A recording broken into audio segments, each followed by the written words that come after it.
cabinet choices narrow the GOP. This news story was written by Patrick Svitek and John Hudson. Trump chooses Mike Huckabee to be U.S. ambassador to Israel. President-elect Donald Trump announced Tuesday that he is nominating former Arkansas Governor Mike Huckabee to be U.S. ambassador to Israel, tapping another pro-Israel stalwart to serve in his incoming administration. Trump ran for president promising to wind down overseas conflicts, including the war in Gaza that broke out after Hamas attacked Israel last year.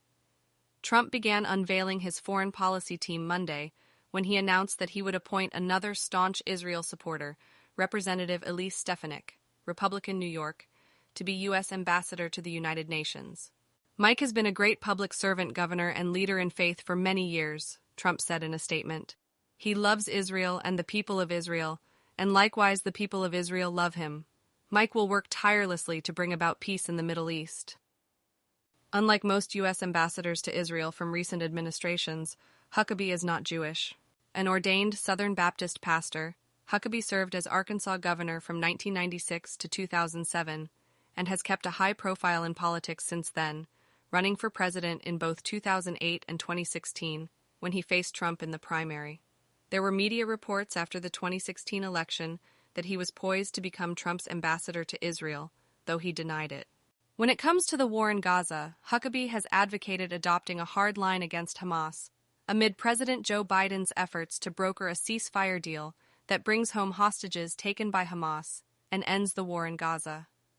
Huckabee said in June that Hamas is not capable of having an honorable negotiation. Huckabee's daughter, Sarah Huckabee Sanders, was White House press secretary during Trump's first term and now serves as governor of Arkansas. Mike Huckabee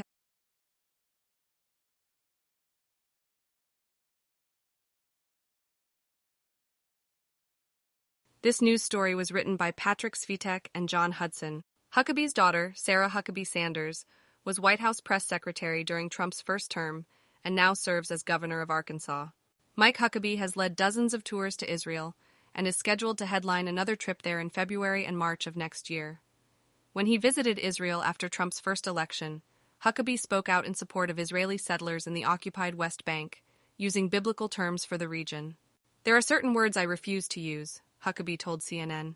"There is no such thing as a West Bank. It's Judea and Samaria. There's no such thing as a settlement." Huckabee's comment implies that he views the West Bank as rightfully belonging to Israel, rather than to the Palestinians, bucking decades of U.S. policy.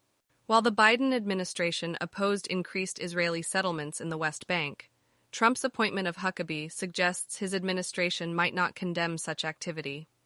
Israeli Prime Minister Benjamin Netanyahu last week named Yechiel Leiter, a hardline proponent of the war in Gaza who backs West Bank annexation, as Israeli ambassador to the United States after Trump was elected. After Trump's latest election, Israeli Finance Minister Bezalel Smotrich said, "The time has come to push for full Israeli sovereignty over the West Bank." Huckabee, if confirmed, will take over during a turbulent moment in U.S.-Israel relations. Trump is a major backer of Israel, whose donors include longtime allies of Netanyahu, and he touts himself as the most pro-Israel president in U.S. history. At the same time, he's expressed discomfort with the enormous civilian death toll in Gaza, which local health authorities say is more than 43,000. During an April interview with conservative radio host Hugh Hewitt, Trump said that Israel is absolutely losing the PR war and called for a quick end to the war. "Get it over with and let's get back to peace and stop killing people," Trump said. "They have to get it done. Get it over with and get it over with fast because we have to. You have to get back to normalcy and peace." However, Trump has not criticized Israel's military tactics in the war or its restrictions on humanitarian aid to Gaza, but has criticized the Biden administration for not supporting Israel enough. It is unclear how Trump might direct Huckabee to address Israel's deadly multi-front conflicts with Hamas in Gaza and Hezbollah in Lebanon. Both conflicts risk a wider war with Iran, which many of Trump's aides have sought to take a more aggressive stance toward.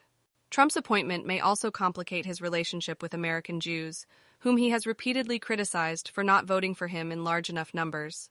Huckabee would become the first non-Jewish ambassador in 16 years, said Aaron David Miller, a Middle East expert who has advised both Republican and Democratic administrations. "Huckabee has strong ties to conservatives, evangelicals, and clearly to Trump," said Miller in a post on X, but whether he relies on Huckabee to deliver sensitive messages remains to be seen. The Republican Jewish coalition was quick to praise Trump's selection of Huckabee, nodding to its significance to the war.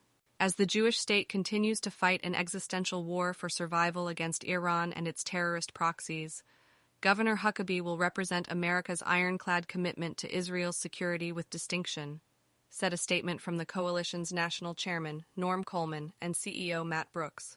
Yasmin Abutaleb contributed to this report. This news story was written by Francis Vinal, Adela Suleiman, Rebecca Tan, Adam Taylor, and John Hudson. Live briefing: U.S. won't withhold aid to Israel, walking back threat over